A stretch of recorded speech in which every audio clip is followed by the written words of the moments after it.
గుణరహిత గుణ గురిగాగనను గొను కొరయేమి చేసితి అరుణాచల గౌతమ పూజిత కరుణా ఘననగమ కడగంట ఏలుమా Arunachala. Hello my dear family, అందరూ బాగున్నారా? మేమైతే చాలా బాగున్నాము. మీరు ఇంకా బాగుండాలని చెప్పి మనస్ఫూర్తిగా కోరుకుంటున్నాను. లాస్ట్ వీడియోలో మాకు అరుణాచలంలోని రమణాశ్రమంలో ఇచ్చిన రూమ్ చూపించాను కదండి. ఇంకా ఎంత బాగా ఆదరించారో ప్రతి ఒక్కరికి కూడా పేరు పేరున ధన్యవాదాలు చెప్తూ ఉన్నాను. ఇక ఈరోజైతే మిమ్మల్ని స్కందాశ్రమానికి తీసుకెళ్తాను రండి. వెళ్తూ వెళ్తూ దారిలో మీకు బోర్ కొట్టకుండా స్కందాశ్రమం గురించిన వివరాలను కూడా చెప్తాను. వీడియో చివరి వరకు మిస్ కాకుండా చూడండి.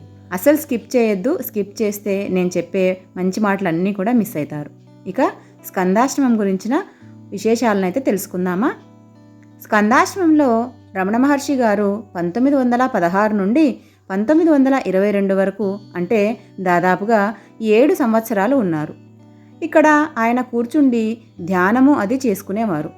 అది చేసుకోవడానికి చాలా అనువైన ప్రదేశం అని ఆయన అక్కడే ఉండేవారు. ఇప్పటికీ కూడా మనము స్వామివారు కూర్చొని చేసిన స్థలాన్ని చూడవచ్చు. అలానే ఆ చిన్నటి గుహలోకి కూడా వెళ్ళవచ్చు. ఇక కొన్ని రోజులకు అక్కడికి స్వామివారి అమ్మగారైన అళగమ్మాళ్ళు వచ్చారు. అంతకంటే ముందు స్వామి విరూపాక్ష గుహలో బస చేసేవారు. అమ్మగారు వచ్చిన తర్వాత ఆమెకి అనుకూలంగా ఉండడం కోసం స్కందాశ్రమానికి తన బసనంతా కూడా మార్చివేయడం జరిగింది. అమ్మగారు స్వామివారితో పాటు అక్కడే ఉన్న శిష్యులకు అందరికీ కూడా స్వయంగా వంట చేసి పెట్టేవారు. అమ్మగారు రాకముందు స్వామి శిష్యులు ఊరిలోనికి భిక్ష కొరకు వెళ్ళి భిక్షను తీసుకువచ్చి స్వామివారికి సమర్పించేవారు. ఇక 1920 వరకు ఇదంతా కూడా బాగానే జరిగింది. 1920వ సంవత్సరంలో అమ్మకు ఆరోగ్యం సరిగా లేకపోవడంతో స్వామి అమ్మను అత్యంత ప్రేమ భక్తి శ్రద్ధలతో చూసుకునేవారు. అంతేకాకుండా ఒక్కో రోజు రాత్రంతా కూడా నిద్రపోకుండా ఆమెతోనే గడిపేవారు. 1922వ సంవత్సరంలో రమణ మహర్షి గారి అమ్మగారు అయిన అళగమ్మాళ్ ఆ అరుణాచలేశ్వరంలో ఐక్యమైపోయారు. అప్పుడు ఆమె అంతిమ సంస్కారానికై స్కందాశ్రమం కింది భాగానికి తీసుకురావడం జరిగింది. ఇక అక్కడ ఆమెకు గుడి కూడా ఏర్పాటు చేసి రమణుల వారు తరచూ అక్కడికి అమ్మను చూడటానికి రావడం, అలానే స్కందాశ్రమం నుండి అమ్మ సమాధి దగ్గరకు ఇలా రోజూ వస్తూ ఉండడం జరుగుతూ ఉండేది. ఇక చివరికి స్వామివారు సమాధి వద్దనే ఉండిపోవడంతో అక్కడ మనం ప్రస్తుతం చూస్తున్న స్వామివారి రమణాశ్రమం ఏర్పడింది. ఇది రమణాశ్రమం ఏర్పడడానికి వెనక ఉన్న రహస్యం. స్కందాశ్రమానికి వెళ్ళేటప్పుడు దారి అంతా కూడా అడవిలోనే ఉంటుంది. చూస్తున్నారు కదా, ఇలా అయితే ఉంటుంది. మనకు స్వామివారు మెడిటేషన్ చేసిన రూమ్ని కూడా చూడవచ్చు. అలానే ఎంత ప్రశాంతంగా ఉంటుందంటే ఇక్కడ చాలామంది సమాధి స్థితిలోనికి కూడా వెళ్తూ ఉంటారు. చూశారు కదా, స్వామివారు ఇక్కడ 1966 నుండి 1922 వరకు ఇక్కడ అమ్మగారితో కాలాన్ని గడిపారు. ఇక్కడ చుట్టుపక్కల ఉన్న ప్రదేశాలన్నింటినీ కూడా కవర్ చేశాను. రమణాశ్రమం నుంచి కేవలం 1.4 కిలోమీటర్స్ మాత్రమే ఉంటుందండి స్కందాశ్రమం. మనకు దూరం ఎక్కువగా కనిపించదు, కానీ అది కొండ ప్రాంతం కావడంతో మనం ఎక్కడం కూడా ఉంటుంది కదా, కాబట్టి చాలా సమయమే పడుతుంది. ఇలాంటి ప్రదేశాలకు మనకు జబ్బుతో ఉన్నవాళ్ళు మాత్రం వెళ్ళడానికి అస్సలు సాహసం చేయవద్దు. చిన్నపిల్లలు ఉన్నవాళ్ళు కూడా చూసి ఆలోచించి వెళ్ళడానికైతే ప్రయత్నం చేయండి. ఇక ఇదండి స్కందాశ్రమం గురించిన విశేషాలన్నింటినీ మీకు వివరించాను కదా. ఇంకా ఏదైనా మీకు డౌట్స్ ఉంటే తప్పకుండా కామెంట్ సెక్షన్లో తెలియజేయగలరు. మీ డౌట్స్కు నేను తప్పకుండా ఆన్సర్ అయితే చేస్తాను. స్కందాశ్రమం టైమింగ్స్ అవి అన్నీ కూడా వీడియోలో పెట్టానండి.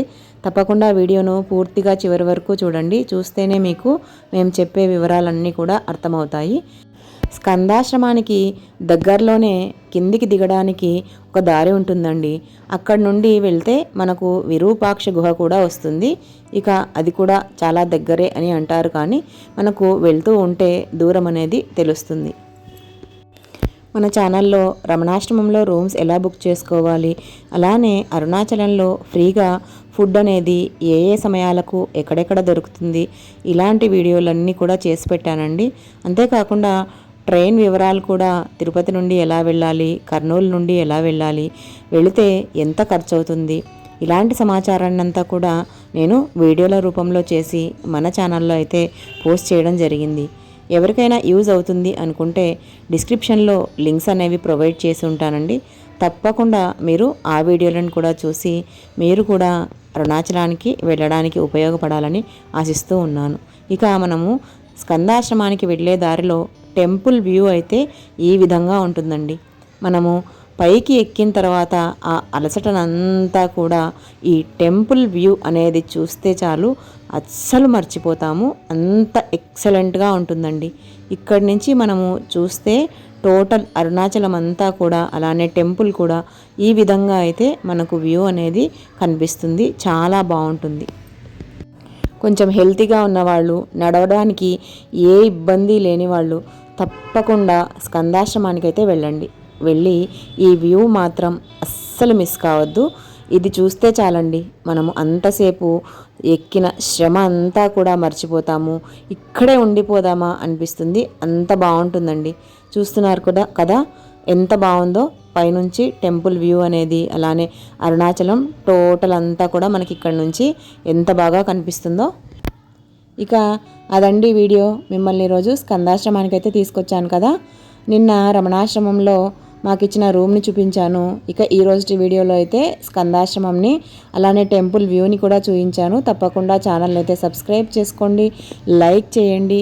అలాగనే కొత్తగా ఛానల్ని ఈరోజే చూస్తూ ఉంటే ఒక లైక్ చేసి సబ్స్క్రైబ్ చేసుకొని పక్కనే ఉన్న బెల్ ఐకాన్ని ప్రెస్ చేశారంటే మేము వీడియోస్ పోస్ట్ చేయగానే మీకు వెంటనే నోటిఫికేషన్ వచ్చేస్తుంది. మరొక మంచి అరుణాచలం వీడియోతో మళ్ళీ మీ ముందుంటానండి. తప్పకుండా ఛానల్ని సబ్స్క్రైబ్ చేసుకోండి. లోకా సమస్త సుఖినో భవంతు.